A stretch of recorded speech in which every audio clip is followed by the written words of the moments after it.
ठीक है, पिछले हफ्ते जैसा आपको अगर याद है तो पिछले हफ्ते हम लोगों ने इस सीरीज को जो हम कंटिन्यू कर रहे हैं, इस सीरीज में हमने इस टॉपिक पर हमने बात की थी, आत्मा से भरी आराधना कैसी दिखती है।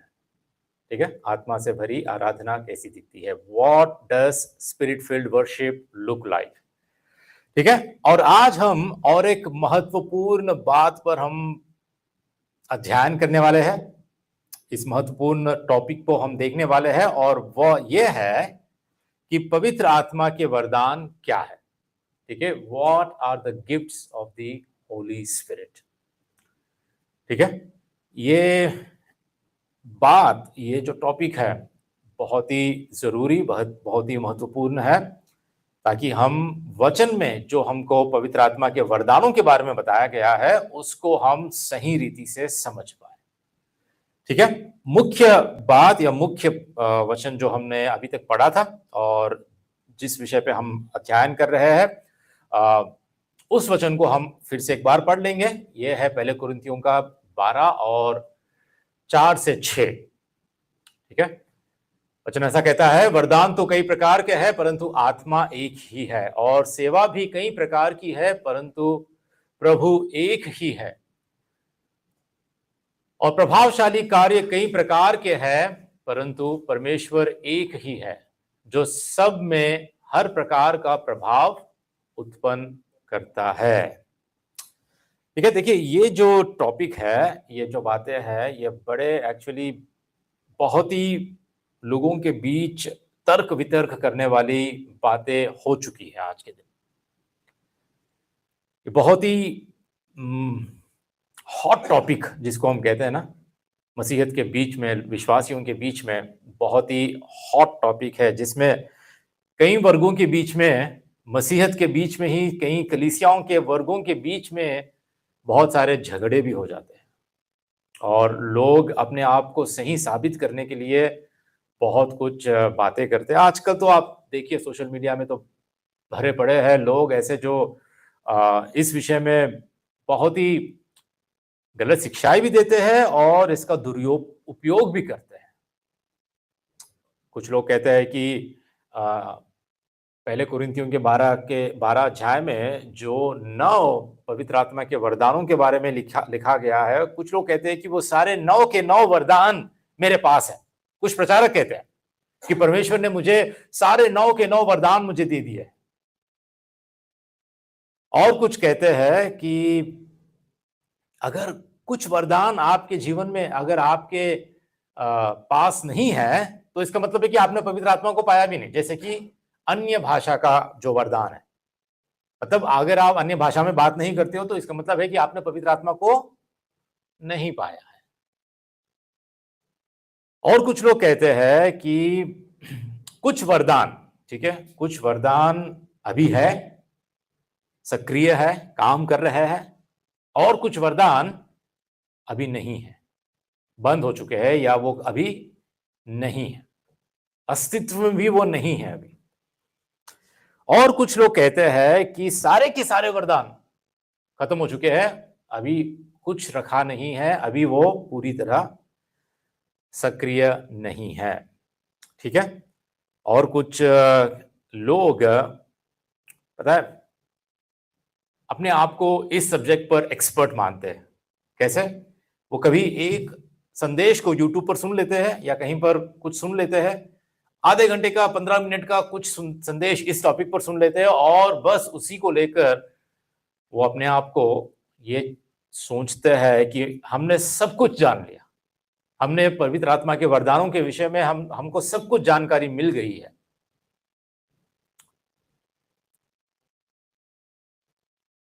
और ऐसे भी लोग हैं जो, जैसा मैंने बताया कि आज बाइबल के बाहर, बाइबल में जो नहीं है उसके विपरीत शिक्षाएं देने, बाइबल से विपरीत शिक्षा को इस पवित्र आत्मा के वरदानों के विषय में देने में आज हर एक के पास अपना खुद का चैनल है, अपना खुद का वीडियोस है, अपने खुद की शिक्षाएं है, जो गैर बाइबलीय सिद्धांतों को और गैर बाइबलियों को शिक्षा देने में आज बहुत ही प्रचलित है।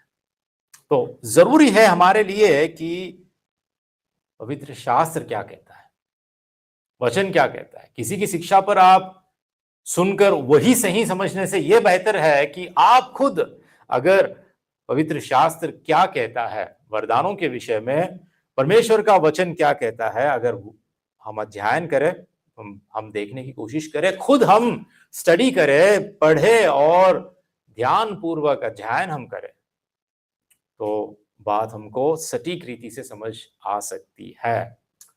इसीलिए ना पौलुस जब कुरिन्थियों को इस कलीसिया को जब ये पत्री लिखता है, तो जो 12 अध्याय में वरदानों के बारे में पौलुस लिखता है, लिखने से पहले ही पौलुस ये कहता है, देखिए 12 अध्याय का पहला वचन, ठीक है, पहला पद ये कहता है कि हे भाइयों, मैं नहीं चाहता कि तुम आत्मिक वरदानों के विषय में अज्ञात रहो। मैं नहीं चाहता कि आत्मिक वरदानों के विषय में तुम अनजान रहो, या आत्मिक वरदानों के विषय में तुम ऐसे रहो, भोले भाले रहो कि तुमको कुछ पता ही नहीं है। अज्ञात ना रहो या अज्ञात रहो, मैं नहीं चाहता। ऐसे पौलुस शुरुआत करता है। इसलिए आज हमको यह जानना जरूरी है कि पवित्र आत्मा के वरदान क्या है। इससे पहले, आगे बढ़ने से पहले, पवित्र आत्मा का वरदान, इसका अर्थ क्या है, व्हाट डज इट मीन, इसकी परिभाषा क्या है, इसका अर्थ क्या है, ये हमें जानना जरूरी है। क्या होता है ये, बाइबल के अनुसार ये वरदान का मतलब क्या है, पवित्र आत्मा का वरदान का मतलब क्या है। देखिए, अगर हम थोड़े बातों में अगर पवित्र आत्मा के वरदान के बारे में उसका अर्थ समझने की हम कोशिश करते हैं, तो वो ये है, आत्मिक वरदान वे विशेष योग्यताएं है जो पवित्र आत्मा सभी विश्वासियों को कलीसिया के निर्माण के उद्देश्य से देता है। ठीक है, पहले कुरिन्थियों के 12 अध्याय में जो बातें लिखी है उसके आधार पर ये परिभाषा हम पाते हैं आत्मिक वरदानों के विषय में कि वे कुछ अलौकिक और विशेष योग्यताएं हैं, संसारिक नहीं है या खुद मानव प्रयास से, मनुष्य की प्रयास से पाए गए, कमाए गए ये वरदान नहीं है। ये केवल और केवल पवित्र आत्मा द्वारा सभी विश्वासियों को दिए जाने वाले योग्यताएं है, सामर्थ है, क्षमता है जो पवित्र आत्मा के द्वारा हम पाते हैं। और इसका यह उद्देश्य है कि कलीसिया का निर्माण हो, कलीसिया की उन्नति हो, कलीसिया में लोगों की भलाई हो, सब प्रकार की भलाई इसमें हम पाते हैं। तो यह है आत्मिक वरदान के विषय में। देखिए, जैसा कि मैंने अभी तक बताया, दो बातें आपको यहां पर समझने की जरूरत है कि आत्मिक वरदान केवल और केवल परमेश्वर के अनुग्रह से ही हम पाते हैं। ठीक है, केवल और केवल परमेश्वर के अनुग्रह से। हम आत्मिक वरदानों के लायक नहीं हैं। ठीक है, हम लायक नहीं है, हम में क्षमता नहीं है और इसको हम कमा नहीं सकते। ये वरदान है, ये पवित्र आत्मा द्वारा एक विश्वासी को दिए जाने वाले वरदान है। ठीक है, तो आगे हम बढ़ रहे हैं, लेकिन मैं पूछना चाहता हूं कि पवित्र आत्मा के वरदानों का आखिर उद्देश्य क्या है, क्यों दिए गए हमको, इसका उद्देश्य क्या है, यह जानना हमारे लिए भी बहुत बहुत जरूरी है। पवित्र आत्मा के वरदानों का उद्देश्य क्या है, और इसको समझने के लिए हमें इसी अध्याय में, ठीक है, पहले कुरिन्थियों के 12 अध्याय में उसके कुछ आयतों को हमें पढ़ना है, और वह है पहले पद से 7वें पद तक। हम एक बार उसको पढ़ लेंगे। यहां पर लिखा है कि हे भाइयों, मैं नहीं चाहता कि तुम आत्मिक वरदानों के विषय में अज्ञात रहो। तुम जानते हो कि जब तुम अन्य जाति थे तो गूंगे मूर्तियों के पीछे जैसे चलाए जाते थे वैसे चलते थे। इसलिए मैं तुम्हें चेतावनी देता हूं कि जो कोई परमेश्वर की आत्मा की अगुवाई से बोलता है वह नहीं कहता कि यीशु श्रापित है, और ना कोई पवित्र आत्मा के बिना कह सकता है कि यीशु प्रभु है। वरदान तो कई प्रकार के हैं परंतु आत्मा एक ही है, और सेवा भी कई प्रकार की है परंतु प्रभु एक ही है, और प्रभावशाली कार्य कई प्रकार के हैं परंतु परमेश्वर एक ही है जो सब में हर प्रकार का प्रभाव उत्पन्न करता है, किंतु सबके लाभ पहुंचाने के लिए हर एक को आत्मा का प्रकाश दिया जाता है। हालेलुया। स्पष्ट रीति से यहां पर कुछ बातों को पौलुस पवित्र आत्मा की प्रेरणा से आत्मिक वरदानों का उद्देश्य इन 7 पदों में हमको समझाने की वह कोशिश कर रहा है। तो इसके आधार पर मैं आपको कुछ बातें आपके आगे रखना चाहता हूं कि आत्मिक वरदानों का उद्देश्य क्या है, क्यों परमेश्वर ने या पवित्र आत्मा ने हमको ये आत्मिक वरदानें दी है। सबसे पहली बात आपके आगे मैं ये रखना चाहता हूं कि ये आत्मिक वरदान, उनका उपयोग परमेश्वर द्वारा कलीसिया को सत्य की ओर ले जाने के लिए किया जाता है।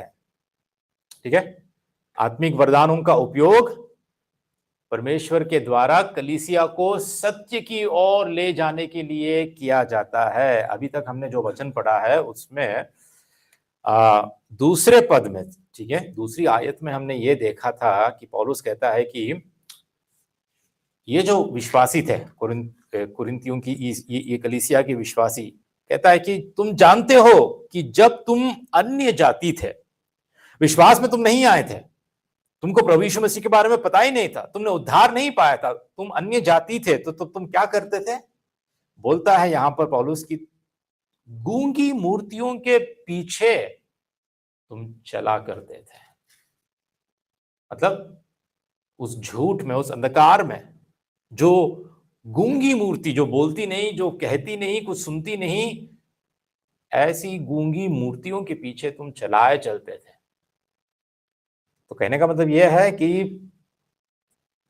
तुम्हारी पिछली दशा में तुम असत्य और झूठ के पीछे चला करते थे, लेकिन अब पवित्र आत्मा के द्वारा तुम नया जन्म पाकर अब विश्वासी बन चुके हो, और अब पवित्र आत्मा तुम्हारे अंदर निवास करता है और वह तुम्हें आत्मिक वरदान दिया है। तो उन वरदानों से अब क्या हो रहा है? अभी तुम सत्य की ओर तुम बढ़ रहे हो।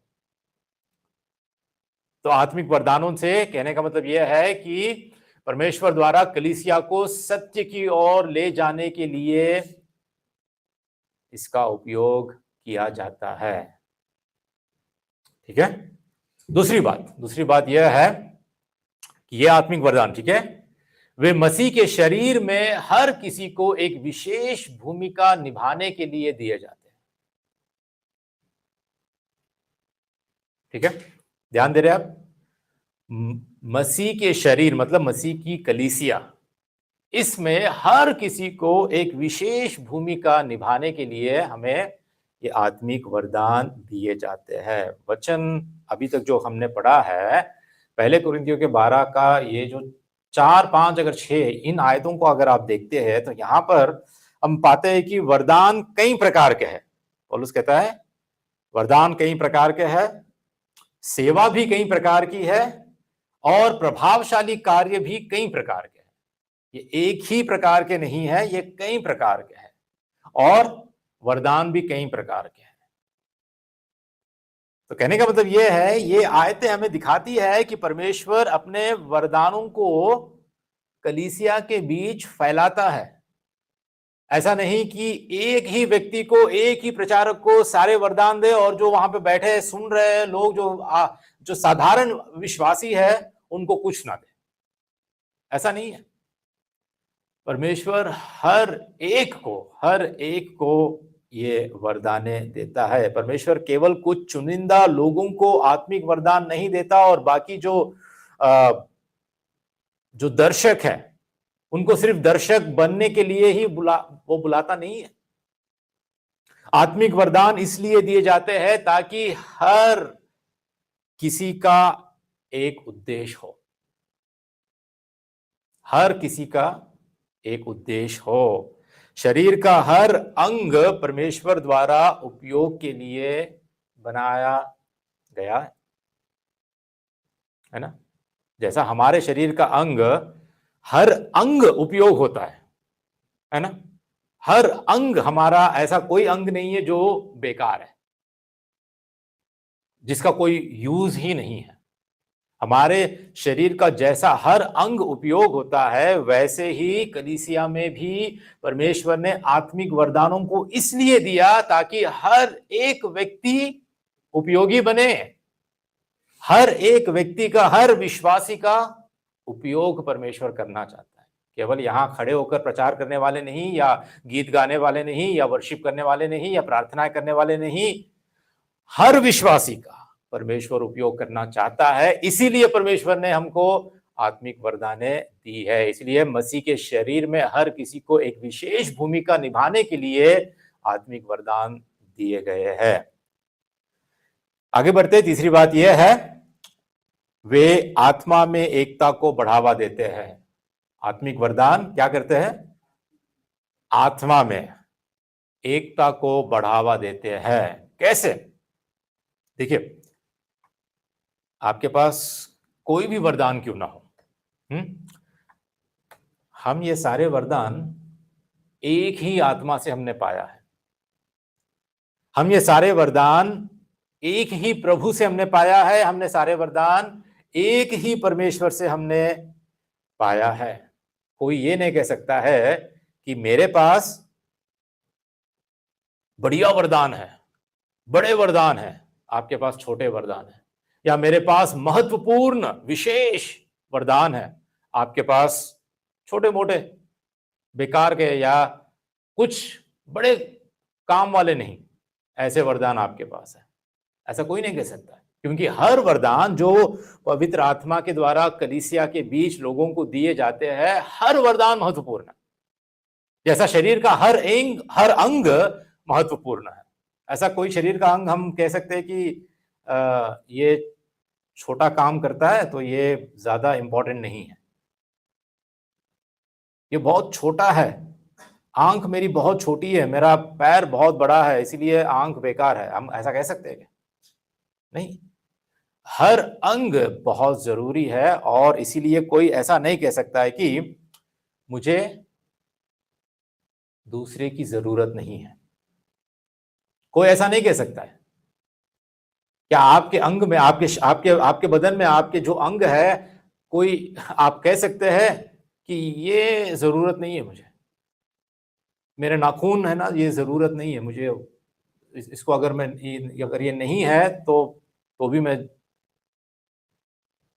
खुजा सकता हूं, खुजली कर सकता हूं।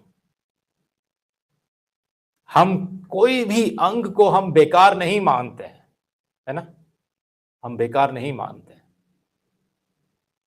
बिल्कुल उसी रीति से हमको एक दूसरे की जरूरत है, और यही एकता को बढ़ावा देता है।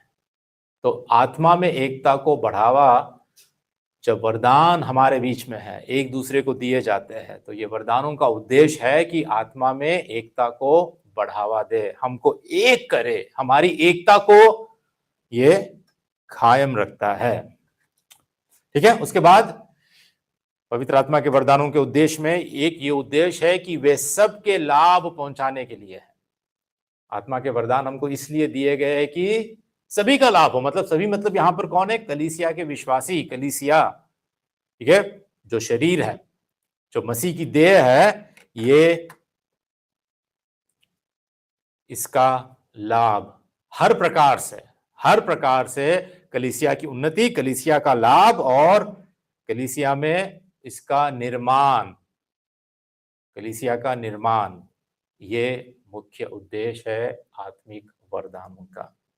और एक बात मैं आपको बताना चाहता हूं, वे केवल विश्वासियों को ही दिए जाते हैं। बाइबल में हम कहीं कहीं नहीं पढ़ते हैं, कहीं आपको ये नहीं दिखता है कि वरदान अविश्वासियों को भी दिए गए हैं, कहीं पर भी नहीं। ये केवल और केवल विश्वासी को ही वरदान दिए जाते हैं। क्यों? क्योंकि पवित्र आत्मा किसके अंदर निवास करता है? पवित्र आत्मा का बपतिस्मा किसको दिया जाता है? विश्वासी को ही। पवित्र आत्मा में बपतिस्मा जो पाता है वो विश्वासी बन जाता है और पवित्र आत्मा हमेशा के लिए उस विश्वासी में वास करता है, वो रहता है। और जब कोई भी विश्वासी पवित्र आत्मा का बपतिस्मा पाकर पवित्र आत्मा उसके अंदर वास करने लगता है, तो उस विश्वासी को कम से कम एक वरदान जरूर दिया जाता है। एक वरदान, कम से कम मैं कह रहा हूं। हो सकता है एक से ज्यादा भी हो सकता है, लेकिन पूरे 9 के 9 नहीं, या और भी अधिक नहीं। कम से कम एक वरदान हर विश्वासी को पवित्र आत्मा देता है। और इसी कारण हम सारे विश्वासी कलीसिया की उन्नति के लिए हम काम आ सकते हैं, कलीसिया की निर्माण के लिए हम उपयोगी हो सकते हैं, छोटे से छोटे कामों के जरिए या बड़े से बड़े कामों के द्वारा भी। तो ये केवल और केवल विश्वासियों को ही ये वरदान दिए जाते हैं। तो आज के दिन अगर सोचो कि अपने जीवन को अगर आप परखते हो और देखते हो और आपको पता भी नहीं कि आपके अंदर कौन सा वरदान है, क्या वरदान आपको मिला है, आपको ये भी पता नहीं कि क्या मेरे अंदर पवित्र आत्मा वास भी करता है कि नहीं, तो सोचने की बात है कि क्या हम सच्चे विश्वासी है जिसके अंदर पवित्र आत्मा का वरदान है। आज के दिन पवित्र आत्मा का वरदान, एक ना एक वरदान, कम से कम एक वरदान मुझे मिला है, और जो मैं कलीसिया की उन्नति के लिए, निर्माण के लिए, एकता के लिए मैं उसका उपयोग कर रहा हूं।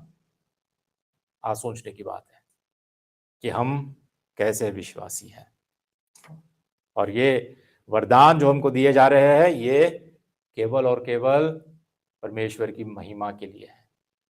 इन सब में जो भी वरदान हमको देते हैं ये हमारे बारे में नहीं है।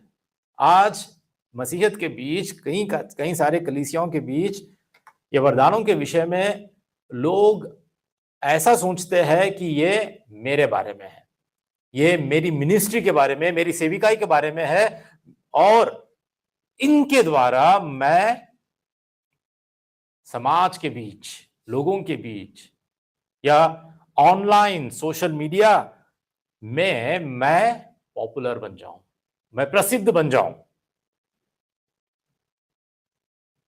चंगाई का वरदान अगर परमेश्वर ने दिया तो उसका उपयोग करके मैं हजारों लोगों के बीच नाम कमाऊं, या मेरी जो मिनिस्ट्री है, मेरी सेविकाई जो है, उसको मैं बढ़ा लूं। मैं ये हमारे बारे में बिल्कुल नहीं है। जो वरदान हमको परमेश्वर ने दिया है, पवित्र आत्मा ने दिया है, वो हमारे विषय में कभी नहीं है। ये दूसरों के लिए है, कलीसिया के लिए है, कलीसिया की भलाई के लिए है, उन्नति के लिए है, लोगों की भलाई के लिए है, और सबसे विशेष करके परमेश्वर की महिमा के लिए। It's all about God's glory. ये परमेश्वर की महिमा के लिए है। आगे बढ़ते हैं। आपको पता है नए नियम में कितने पवित्र आत्मा के वरदान को हम पाते हैं? इसका उल्लेख कहां कहां किया गया है? अभी तक तो हमने पहले कुरिन्थियों के 12 में हमने देखा है, लेकिन और भी दूसरी जगह सब मिलाकर कितने वरदान आपको लगता है?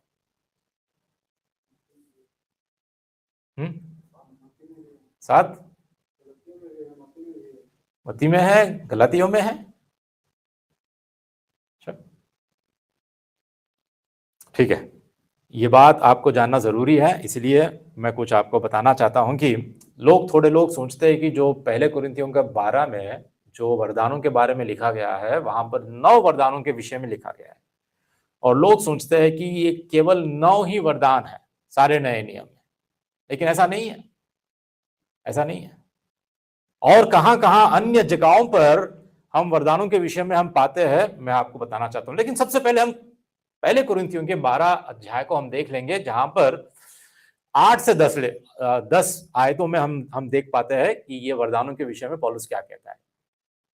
वचन ऐसा कहता है कि क्योंकि एक को आत्मा के द्वारा बुद्धि की बातें दी जाती है और दूसरे को उसी आत्मा के अनुसार ज्ञान की बातें। ठीक है, मैंने नंबर भी डाला यहां पर ताकि आपको समझ में आए, देखिए कि कितने वरदान हैं। ठीक है, और किसी को उसी आत्मा से विश्वास, और किसी को उसी आत्मा से चंगा करने का वरदान दिया जाता है। फिर किसी को सामर्थ्य के काम करने की शक्ति, और किसी को भविष्यवाणी की, और किसी को आत्माओं की परख, और किसी को अनेक प्रकार की भाषा, और किसी को भाषाओं का अर्थ बताना। ठीक है, तो ये सारे 9 वरदान हम यहाँ पे देख रहे हैं, लेकिन यही वरदान कुछ और जगह पौलुस रिपीट करता है, इसको दोहराता है। और इनमें से कुछ वरदान ऐसे हैं जो फिर से एक बार पौलुस उनको बताता है, जो ओवरलैप होते हैं, मतलब एक दूसरे से मिलते हैं। उन वरदानों को भी अगर हम देखते हैं तो इसी 12 अध्याय में 28 पद में, ठीक है, 28 पद में फिर से हम देखते हैं पौलुस ऐसा कहता है कि और परमेश्वर ने कलीसिया में अलग अलग व्यक्ति नियुक्त किए हैं। प्रथम प्रेरित, ठीक है, ध्यान दीजिए, प्रेरित ये भी वरदान है परमेश्वर का। दूसरे भविष्यद्वक्ता, ठीक है, यहां पर मैंने भविष्यद्वक्ता के बाजू मैंने नंबर नहीं डाला, क्यों? क्योंकि भविष्यवाणी का वरदान ऑलरेडी हमने इससे पहले जो वचन हमने पढ़ा था वहीं पर हमने देखा है, और जो जो पहले से ही हमने कवर किया है उसके बाजू मैंने और कुछ नंबर नहीं डाला। जो नए वरदानों की बात हो रही है बस वही उसको मैंने लिखा है, यहां पर नंबर डाला है वहां पर। तो उसके बाद तीसरे शिक्षक, फिर सामर्थ के काम करने वाले, फिर चंगा करने वाले, और उपकार करने वाले, और प्रधान, ठीक है, प्रधान, या आप प्रधान के जगह प्रशासन भी कह सकते हैं, जिसको इंग्लिश में कहते हैं एडमिनिस्ट्रेशन, प्रशासन करने वाले, ठीक है, और नाना प्रकार की भाषा बोलने वाले। तो यहां पर भी और एक लिस्ट हमको देखने मिलती है, और इनमें से कुछ नई बातों को भी हमने, नए वरदानों को भी हमने देखा है। तीसरी बात, अगर हम इफिसियों के 4 अध्याय में हम देखते हैं, उसका 11 पद में अगर हम देखते हैं, ऐसा लिखता है पौलुस वहां पर, और उसने कुछ को प्रेरित नियुक्त करके, और कुछ को भविष्यद्वक्ता नियुक्त करके, और कुछ को सुसमाचार सुनाने वाले नियुक्त करके, और कुछ को रखवाले और उपदेशक नियुक्त करके दे दिया। किसको दे दिया? कलीसिया को दे दिया। ठीक है, तो ये सारे बातों को फिर से यहां पर, और इसमें एक विशेष बात, सुसमाचार सुनाने वाले, ठीक है, ये भी एक वरदान है। अगर हम अंत में देखते हैं रोमियों का 12 में, ठीक है, रोमियों का 12 उसका 6 से 8 अगर हम देखते हैं, यहां पर भी और एक लिस्ट हमको यहां हम पाते हैं। वचन ऐसा कहता है, और जबकि उस अनुग्रह के अनुसार जो हमें दिया गया है, हमें भिन्न भिन्न वरदान मिले हैं। देख रहे हैं यहां पर भी वरदानों की बात। तो जिसको भविष्यवाणी का दान मिला हो वह विश्वास के परिमाण के अनुसार भविष्यवाणी करे। यदि सेवा करने का वरदान मिला हो तो सेवा में लगा रहे। यदि कोई सिखाने वाला हो तो सिखाने में लगा रहे। जो उपदेशक हो वह उपदेश देने में लगा रहे। दान देने वाला उदारता से दे। जो अगुवाई करे वह उत्साह से करे। जो दया करे वह हर्ष से करे। कुल मिलाकर हम यहाँ पर 15, लगभग 15, थोड़े लोग कहते हैं 16, थोड़े लोग 17, थोड़े लोग कुछ वरदानों को मिलाकर एक ही कैटेगरी में देखते हैं, एक ही वर्ग में उसको देखते हैं। लेकिन कुल मिलाकर हम यहाँ देख पाते हैं कि 15 या 16 या 17, आप जितने भी आप गिनती लगा सकते हो। तो यहाँ पर इतने वरदान के विषय में नए नियम में उल्लेख किया गया है। ठीक है, नए नियम में ये सारे वरदानों के विषय में उल्लेख किया गया है। मैं चाहता हूं कि हम लोग हर वरदान को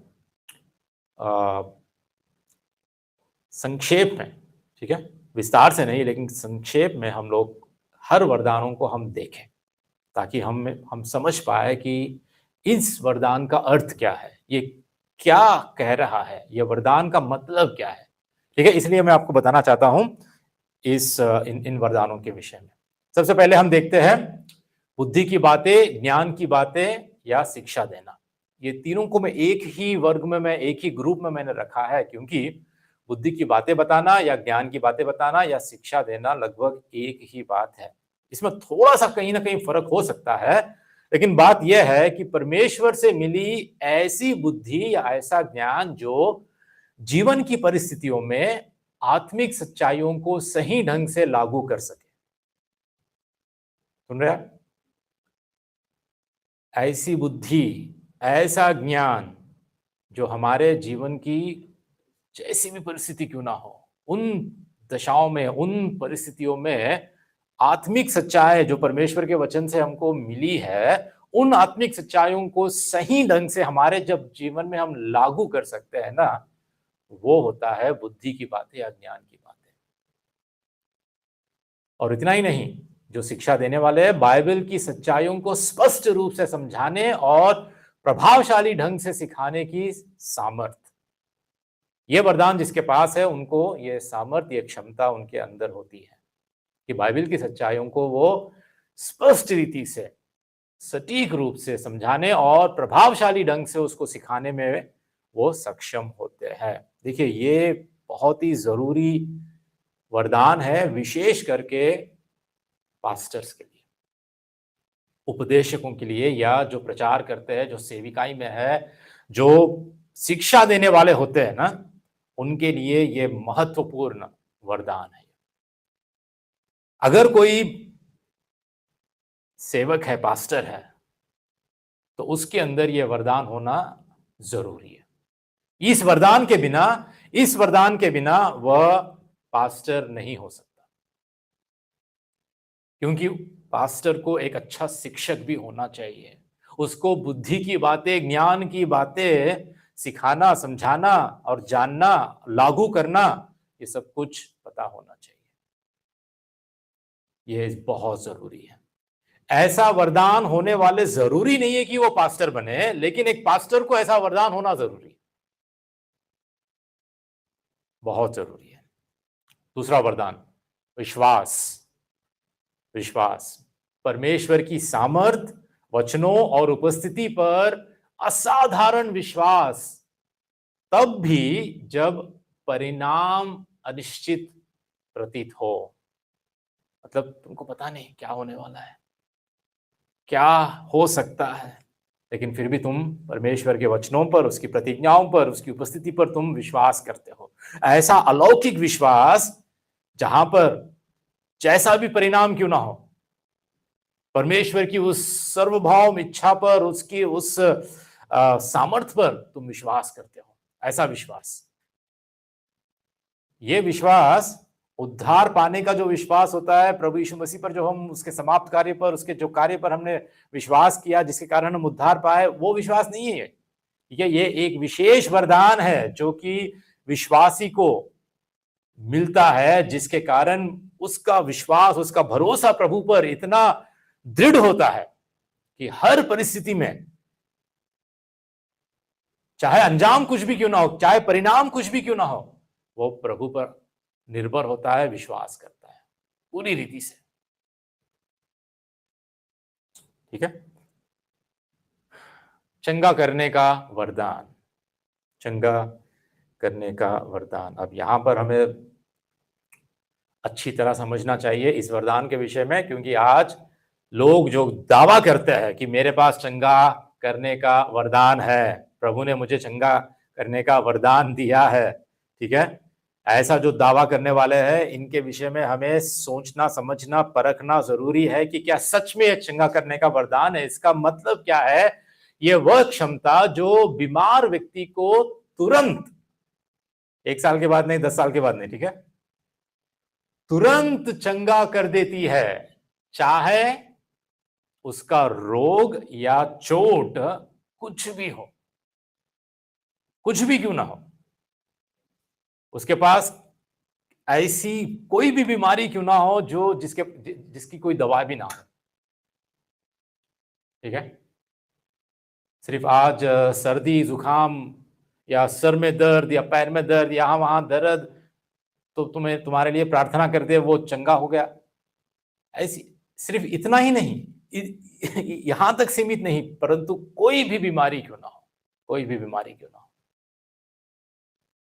ठीक है, और जिस व्यक्ति के लिए प्रार्थना की जा रही है, उसके विश्वास का स्तर भी कुछ भी हो, मतलब जिस व्यक्ति के लिए अगर ये चंगा करने का वरदान जिसके पास है, वो जिस व्यक्ति के लिए प्रार्थना करता है, वो व्यक्ति में विश्वास जैसा भी क्यों ना हो, चाहे वो अविश्वासी भी क्यों ना हो, ठीक है, उसमें विश्वास भी नहीं है, कुछ नहीं है, विश्वास भी नहीं है, इससे कोई फर्क नहीं पड़ता, इसमें इससे ये कोई मायने नहीं रखता अगर सच में चंगा करने का वरदान हो।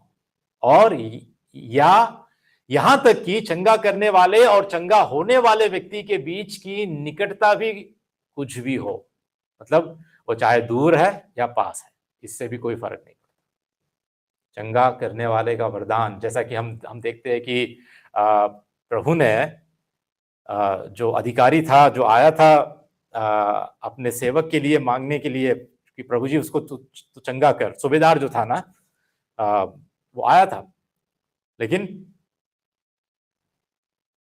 प्रभु ने क्या उसके घर गया? नहीं, बस दूर से ही कहा और वो चंगा हो गया।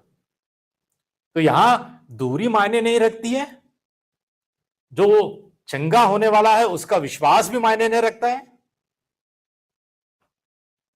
और वो संपूर्ण रीति से तुरंत चंगा हो जाता है, तुरंत चंगा हो जाता है। और ये वरदान जो जिसके पास होता है, ये वरदान ऐसा वरदान होता है जो अलौकिक है, जो तुरंत चंगाई लेकर आता है, और इसको हम इस चंगाई के कार्य को हम नकार नहीं सकते, ना नहीं कह सकते हैं, और ये इसको हम वेरीफाई कर सकते हैं, मतलब पूरी रीति से इसकी जांच पड़ताल करने के बाद भी हमें यह पता चलता है कि हाँ, ये स्पष्ट रूप से पूरी तरह ये चंगा हो गया है। जैसा कि हम वचन में पाते हैं, ऐसे ऐसे चंगाई के काम जो प्रेरितों ने किया है, जो प्रभु ने खुद किया है, जैसा कि अंधे को आंखें दे दी है ना, मरे हुओं को जिंदा किया है, जो स्त्री का लहू बहता था, जिसकी कोई दवा नहीं थी इतने वर्षों से, वो रुक गया है। ऐसे ऐसे काम, जो बचपन से लंगड़ा था, कभी नहीं चला, वो चलने लगा। ऐसे ऐसे काम, ऐसे ऐसे चंगाई, ठीक है। तो ये हमारे लिए जरूरी है समझना। और यदि किसी के पास ये चंगा करने का वरदान है, पता है, जितने भी उसके पास आए, जितने भी लोग उसके पास आए, वो सभी चंगे हो जाएंगे। और ये वरदान रखने वाला हॉस्पिटल भी जाकर अगर प्रार्थना करता है सारे रोगियों के लिए, वो भी चंगे हो जाएंगे। लेकिन क्या ऐसे लोगों को हम देखते हैं आज के दिन, जिसके पास ऐसा वरदान है? सोच के देखिए, क्या सच में चंगा करने वाला वरदान ऐसा है जैसा हम वचन में पाते हैं कि प्रभु यीशु मसीह के पास जितने भी रोगी आए सबको उसने चंगा किया। प्रेरितों ने जिनके लिए भी प्रार्थना की वो सब चंगे हुए। पौलुस के जो रुमाल था, वो रुमाल ही छूते ही या पतरस की परिछाई गिरते ही लोग चंगे हो गए। सोच के देखिए। तो आज मैंने तो ऐसा देखा नहीं है। हो सकता है, मैं ये इनकार नहीं कर रहा हूं, हो सकता है मैंने नहीं देखा होगा, आपने देखा होगा, और कोई देखा होगा कि इस रीति से चंगाई के वरदान में लोग परमेश्वर द्वारा कलीसिया की उन्नति के लिए, लोगों की भलाई के लिए उपयोगित हो रहे होंगे। तीसरी बात, आगे की बात, ठीक है, सामर्थ्य के काम करने की शक्ति। और यह है प्राकृतिक नियमों को अस्थायी रूप से बदलकर परमेश्वर की सामर्थ्य दिखाने वाले कार्य करना। मतलब प्राकृतिक नियम, जैसे कि मूसा लाल समुद्र को चीर देता है ना। ये प्राकृतिक नियमों के विरोध में है। प्रभु यीशु मसीह पानी पर चलता है, ये प्राकृतिक नियमों के विरोध में है। ऐसे लाजर को मरे हुए में से, मुर्दों में से जी उठाना, ये प्राकृतिक नियमों के विरोध में है। ऐसे सामर्थ के काम, ऐसे सामर्थ के काम, ठीक है।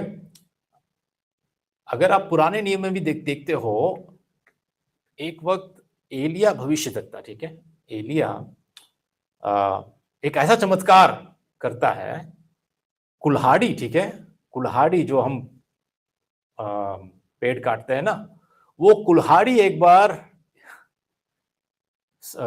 पानी में गिर जाती है, समुद्र में, या वहां जो कुछ था वो उस पानी में वहां पर गिर जाती है। और एलिया ने ऐसा चमत्कार किया कि वो कुल्हाड़ी अब पानी में तैरने लगती है, ऊपर आ जाती है। ऐसा चमत्कार, ये प्राकृतिक नियमों के विरोध में है। तो ऐसे सामर्थ काम करने वालों की जो शक्ति होती है, ऐसा ये वरदान करने वाले ऐसे अलौकिक कार्य कर सकते हैं, ठीक है। भविष्यवाणी, भविष्यवाणी इसका मतलब है परमेश्वर द्वारा दी गई क्षमता है जिसमें लोगों को परमेश्वर की ओर से प्रत्यक्ष प्रकाश का संचार किया जा सके। मतलब परमेश्वर द्वारा डायरेक्ट रेवलेशन, डायरेक्ट प्रकाश उनको मिलता है, और ये भविष्यवाणी कर उसी प्रकाश को लोगों तक पहुंचाते हैं। यह भविष्य बताने, सच्चाई घोषित करने या लोगों को पश्चाताप के लिए बुलाने से संबंधित हो सकता है। और पुराने नियम में या नए नियम में जितने भी भविष्यद्वक्ताओं को जो भविष्यवाणी करते थे, अगर हम देखते हैं, अगर वो सच्चा भविष्यद्वक्ता है, वो उसको सच में भविष्यवाणी का वरदान है, तो उसकी भविष्यवाणी 100 के 100% पूरी होती है, पूरी होती है। अगर यदि छोटी सी छोटी बात भी चूक जाती है भविष्यवाणी की, तो वो भविष्यद्वक्ता झूठा निकलता है, झूठा निकलता है। और पता है, आज मसीहत में, कलीसिया के बीच अपने आप को भविष्यद्वक्ता कहने वाले, प्रॉफिट कहने वाले, पता है कितने? हजारों लोग हैं। अपनी अपनी कलीसिया में, अपनी अपनी मिनिस्ट्री में खुद अपने आप को सेल्फ प्रोक्लेम्ड प्रॉफिट, खुद अपने आप को भविष्यद्वक्ता ठहराने वाले बहुत हैं, और जिन्होंने बहुत सारी भविष्यवाणी भी की है। कुछ लोगों ने कहा कि कोविड 1 महीने में चला जाएगा, भविष्यवाणी में मुझे परमेश्वर ने बोला है।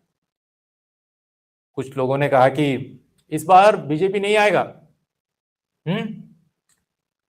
चुनाव में बीजेपी जीतेगा नहीं इस बार, 100% दावे के साथ कह रहा हूं, क्योंकि परमेश्वर ने मुझे बताया है। कई लोगों ने भविष्यवाणी की। पता है, हर साल की शुरुआत में लोग उस साल के लिए, 2025 के लिए, 2024 के लिए, अभी आने वाले 2024 के लिए भी बहुत सारे लोग भविष्यवाणी करने वाले हैं। आप रेडी रहो, आप सुन सकते हो, ठीक है। यूट्यूब पे जाओ, बहुत सारे ऐसी है कि परमेश्वर ये कह रहा है, परमेश्वर ये बता रहा है, परमेश्वर मुझसे ये बातें कर रहा है। ऐसे अपने आप को भविष्यद्वक्ता कहने वाले बहुत सारे ऐसे भविष्यद्वक्ताएं हैं, ऐसे लोग हैं जिनकी आज भविष्यवाणी पूरी नहीं हुई। केवल यहाँ भारत में नहीं, सारी दुनिया में ऐसा है। और इसीलिए ये भविष्यवाणी का जो वरदान है, हमको जांचना है, देखना है कि क्या ये सच में उस व्यक्ति को मिला है।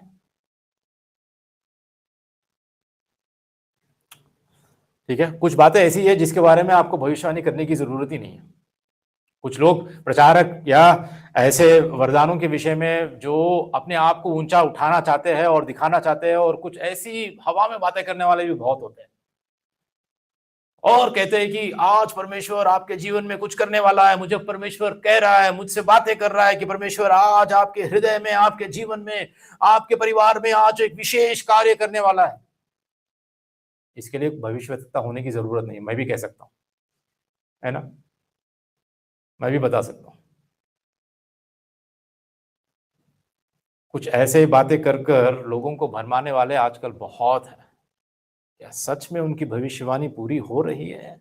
भविष्यवाणी मतलब ऐसे हवा में बातें नहीं करना। भविष्यवाणी मतलब स्पष्ट रूप से परमेश्वर जो तुमको प्रकाश देता है डायरेक्टली, वैसे आज नहीं है। ये जो वचन हमारे पास है, ये काफी है हमारे लिए।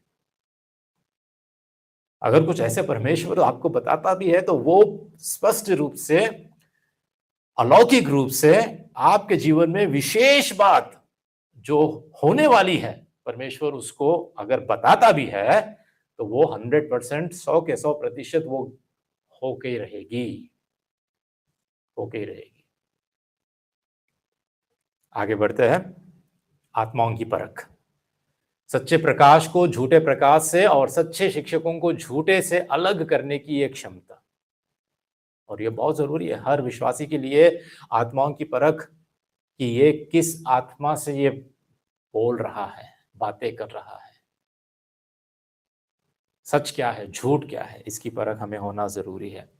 अनेक प्रकार की भाषा, अन्य भाषा, ठीक है, ये भी बहुत ही कंट्रोवर्शियल टॉपिक है। ठीक है, मैं बड़े डिटेल्स में मैं बातें नहीं करना चाहता हूं, बस आपको समझाना चाहता हूं कि ये क्या है। यह है परमेश्वर द्वारा दी गई वह क्षमता जिससे आप किसी विदेशी भाषा में बोल सकते हैं जिसे आपने कभी नहीं सीखा है।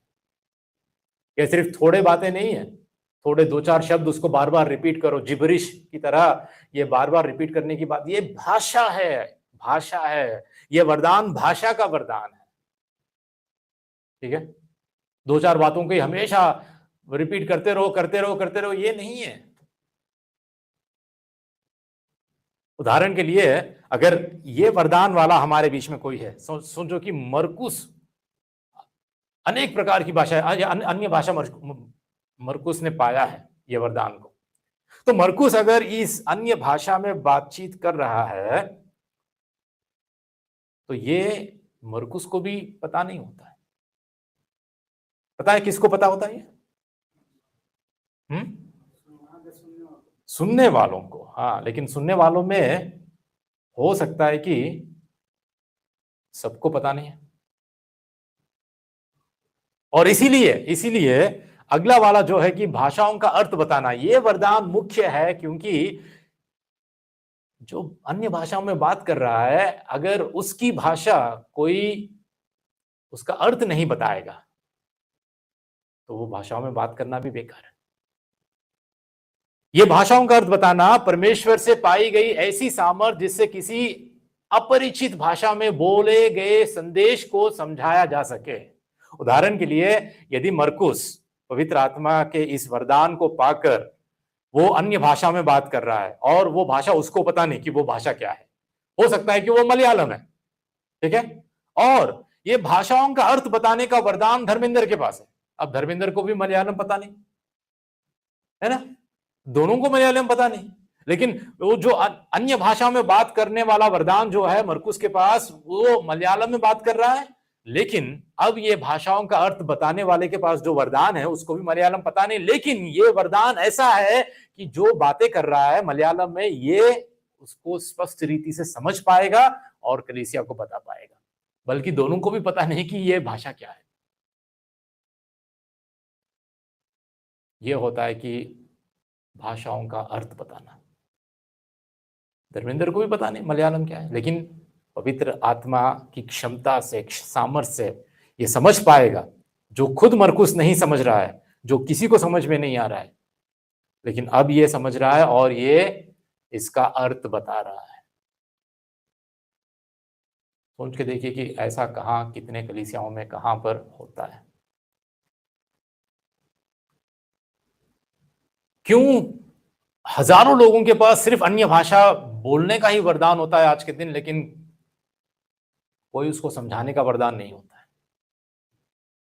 कितने लोगों को आपने देखा कि अन्य भाषा समझाने का, अर्थ समझाने का वरदान उनके पास है।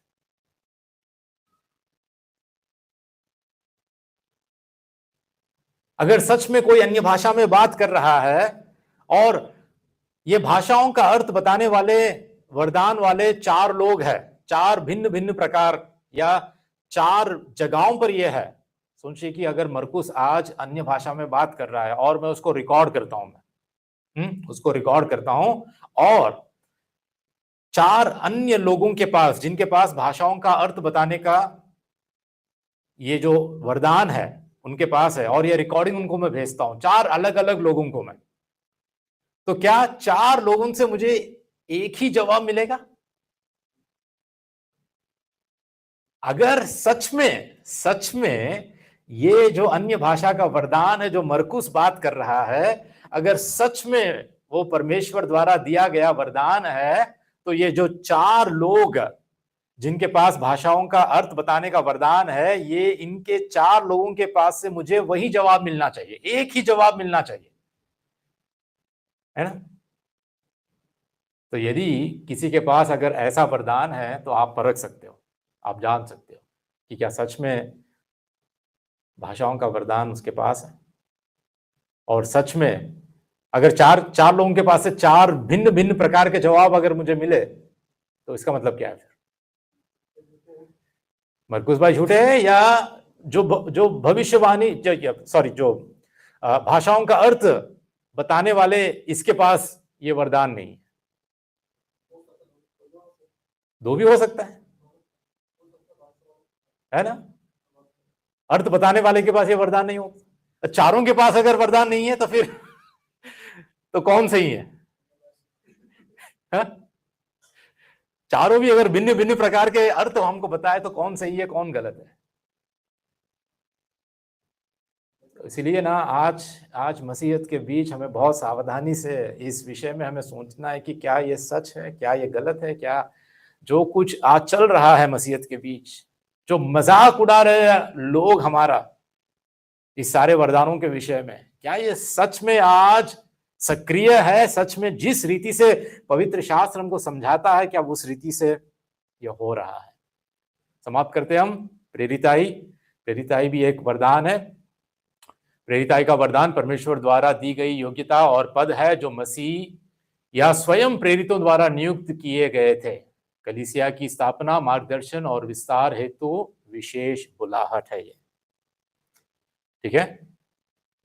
उपकार करने वाले, वह क्षमता है दूसरों की सेवा करने और उनकी मदद करने के लिए जो कुछ भी आवश्यक है उसे उत्साहपूर्वक और खुशी से करने की है, और अक्सर एक विनम्र हृदय के साथ होती है, ठीक है। उपकार करने वालों का ये भी वरदान है। उसके बाद प्रधान या प्रशासन, जैसा अभी तक मैंने बताया, एडमिनिस्ट्रेशन जिसको कहते हैं, मसीह के शरीर में मतलब कलीसिया में अन्य वरदानों का नेतृत्व करने, उन्हें संगठित करने और उन्हें गतिशील बनाने की ये क्षमता है। आगे बढ़ते हैं। सुसमाचार सुनाने वाले, ठीक है। वैसे सुसमाचार तो सभी के लिए है, सभी को ये जिम्मेदारी दी गई है कि सारी सृष्टि को जाकर सभी प्राणियों को हम सुसमाचार सुनाएं, चेले बनाएं और प्रभु के बारे में उनको बताएं। लेकिन ये विशेष करके ये जो वरदान है सुसमाचार सुनाने वालों के विषय में, कि मसीह के सुसमाचार को स्पष्ट और प्रभावी ढंग से साझा करने की सामर्थ्य, ठीक है। ये बड़े हिम्मत के साथ, और इनका काम यही होता है कि ये सिर्फ और सिर्फ सुसमाचार सुनाए।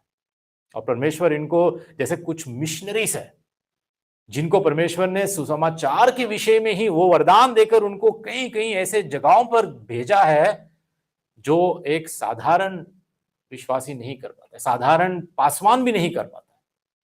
ये ऐसा वरदान है, ठीक है।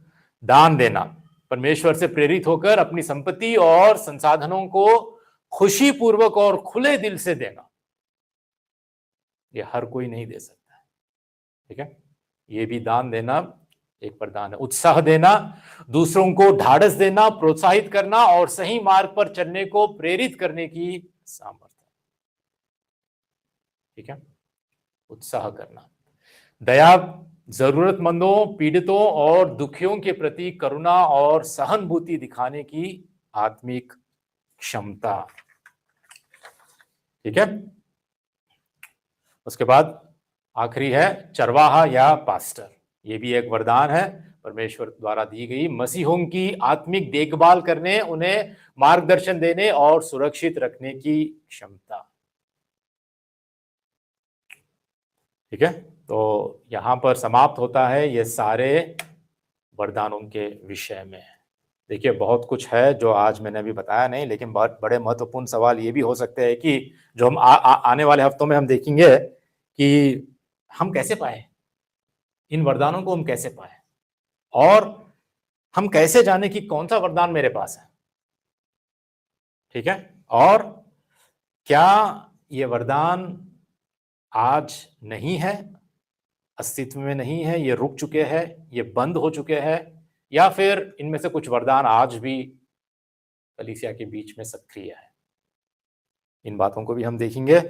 और मैं चाहता हूं कि यदि कोई आगे चल के आप जो आज का संदेश सुने या ऑनलाइन जो सुन रहे हैं, ये मेरी विनती है कि जब कोई आपके साथ सहमत नहीं है तो उनको नीचा मत दिखाओ। कोई आपके साथ इन वरदानों के विषय में सहमत नहीं है तो उनकी बेइज्जती मत करो, ठीक है? उनके बारे में प्रार्थना करो, उनको समझाने की कोशिश करो, प्रेम के साथ उनसे बातचीत करो, लेकिन नीचा मत दिखाओ और ठुकराओ मत और उनके बारे में बुरा भला मत कहो, ठीक है? लेकिन परमेश्वर की सच्चाई पर, वचन पर डटे रहो और परमेश्वर का वचन क्या सिखाता है बस उसी को स्मरण रखो, याद करो और उसी पर खड़े रहो, ठीक है? प्रभु हमारी मदद और सहायता करे। चलिए हम खड़े होकर प्रार्थना